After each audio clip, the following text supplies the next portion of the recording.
달리기의 다음 단계는 이제 마라톤이 되지 않겠습니까?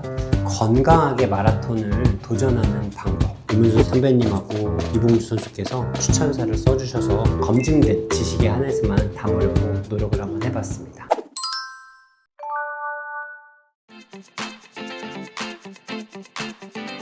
오늘은 마라톤 저 뛰어도 될까요? 라는 원장님의 두 번째 책 출간과 관련돼서 간단히 인터뷰를 한번 해보도록 하겠습니다. 책 소개 좀 부탁드리겠습니다. 안녕하십니까. 남자애가 원장 남효구입니다. 제가 이제 한 3년 만에 이제 두 번째 책, 마라톤 저 뛰어도 될까를 출간하게 되었습니다. 첫 번째 책 달리기의 모든 것은 저희가 이제 코로나 시대 한 3년 전에 비접촉 운동인 이제 달리기가 이제 선풍적인 인기를 끌면서 많은 사람들이 달리기를 시작을 하게 되었는데요. 그 당시 이제 우리나라 이 도서나 이제 서점들에서 보면은 달리기에 관한 이 좋은 정보를 얻은 책들이 거의 없었습니다.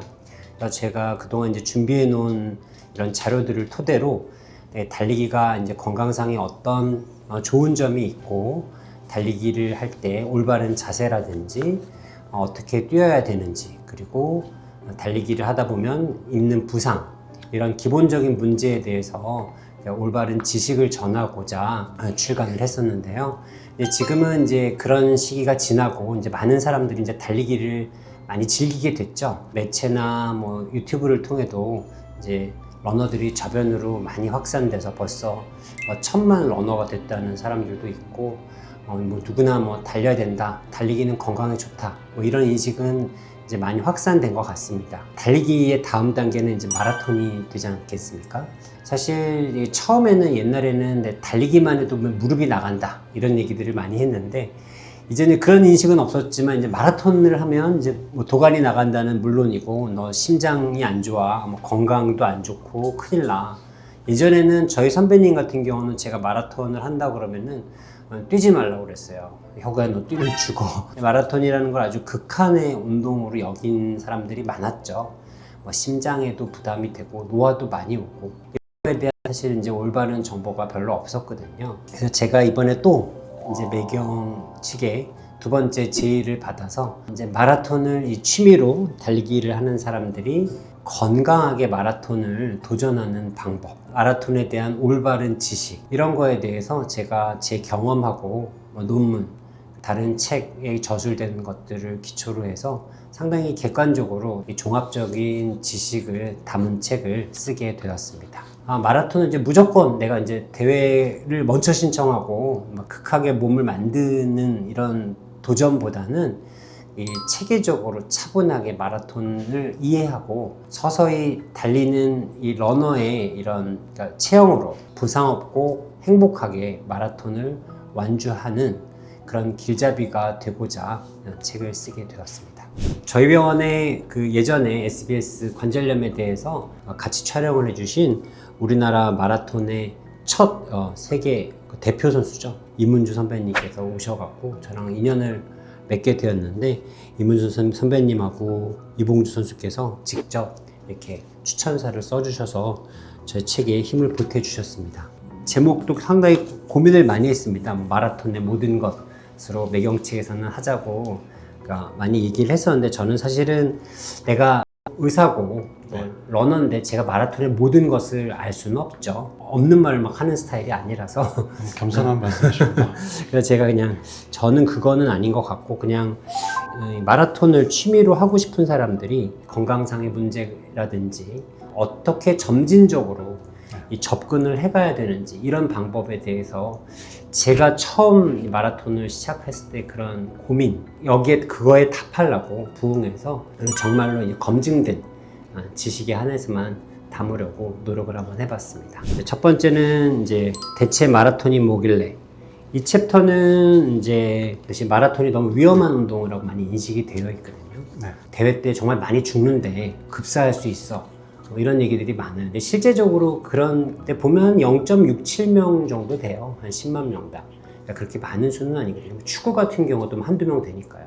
마라톤 병사가 마라톤 평화를 건너서 승전보를 알리고 이 죽은 이런 이야기 때문에 마라톤이 굉장히 그 정도 거리를 뛰면은 위험하다고 이렇게 알려져 있는데, 실제적으로는 그렇지 않다는 거. 마라톤이 뛰게 되면 이제 심장에 정말 부담이 되는지, 관절염이 일반 사람들보다 많게 일어나는지, 누구나 잘 준비하면 마라톤을 즐길 수 있는 취미생활의 하나라는 것을 알리고 싶어서 쓰게 되었습니다.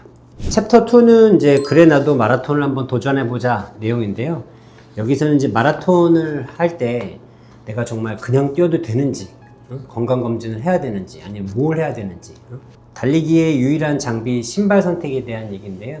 요즘은 이제 신발을 사러 가면 고민이 많거든요. 발 사이즈부터 뭐 안정화라든지 카보나를 신을 때 어떤 가이드라인을 갖고 신으면 좋을지에 대해 한번 설명을 해봤습니다. 무엇보다도 여기 보면 부상 없는 달리기 자세가 있는데, 부상 없는 범위에서, 그 범위에서 자기 자신을 꾸준히 연습을 해서 좋은 폼을 자기가 만드는 게 가장 이상적이거든요.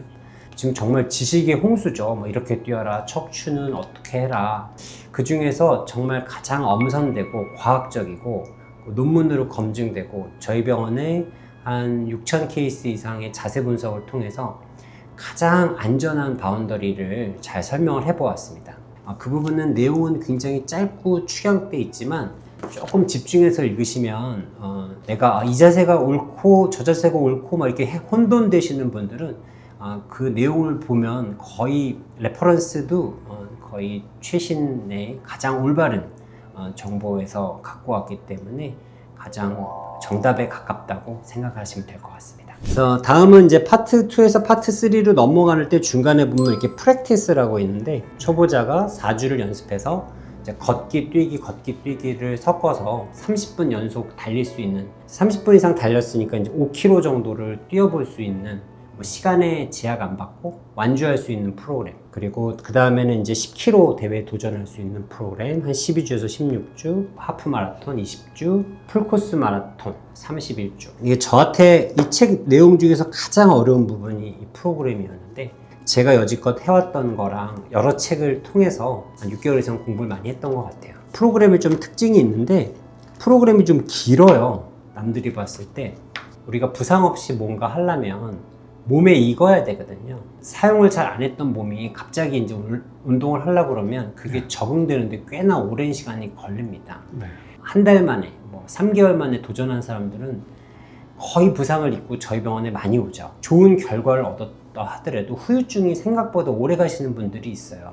점진적으로 길게 가야 되는데, 우리가 풀코스를 보통 이제 도전하시는 분들이 뭐 10km 뛰고 한 20km 뛰고, 일반적으로 뭐 100일 프로그램에 많이 들어가요. 100일 만에 내가 완주를 하는 프로그램. 그렇게 모든 것을 다 안 하고 마라톤에 올인해서 100일 만에 몸을 만드는 게 사실 무리가 많이 되거든요.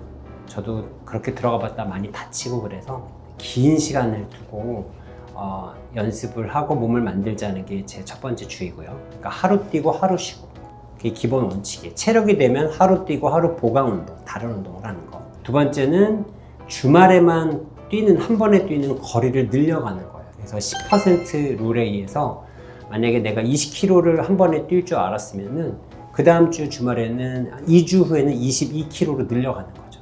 그러니까 2주간의 텀을 두고 거리를, 주말 장거리를 늘려가는데, 왜 2주라는 텀을 두었냐면 봉합을 하고 실밥을 뽑는데 대략적으로 열흘에서 2주 정도 보죠. 그러니까 달리기를 하더라도 우리가 거리가 늘고 뭐 속도가 늘어도 보이진 않아도 근육이나 이런 조직들의 내상을 입거든요.